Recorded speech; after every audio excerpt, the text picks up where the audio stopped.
Pasok na sa semis ang Gilas Pilipinas matapos sweep ang kanilang grupo. Palapit na naman ng palapit ang ating national team sa ginto ng SEA Games. Gilas Pilipinas semis na. Direct advance sa Final Four after ma-sweep ang Group A. Ilikap muna natin ang first two games nila.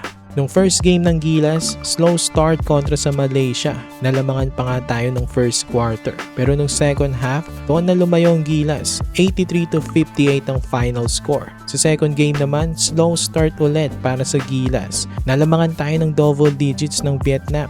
Pero agad namang nakabalik ang Gilas at napanatili nilang close ang laban hanggang dulo. Scary game ngayon para sa ating national team as nagkaroon pa ng chance sa manalong Vietnam. Pero nung fourth quarter, Robert Bolick nag-step up sa clutch time. Crucial ang kanyang mga tres, pati si Era may binitawan ring huge 3-pointer na naging pamatay sunog sa Vietnam.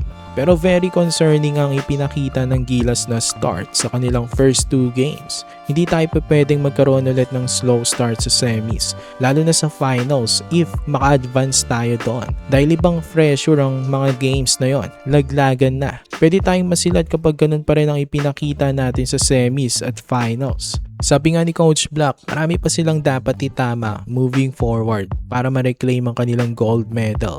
Pero for now, mag-aantay na lang ang Gilas sa winner ng quarterfinal matchup ng Indonesia at Vietnam. Posibleng makaharap na naman natin ng Vietnam. So medyo may familiarity na kung sakaling sila ulit ang makaharap ng Gilas sa semis. Pero kung Indonesia, hindi rin basta-basta ito. Magandang ipinakita nila sa kanilang first 3 games. Ang host country naman na Thailand ay nag-aantay na lang din. Na-sweep rin nila ang kanilang group 3-0. Nag-aantay naman sila sa mananalo sa Malaysia at Singapore.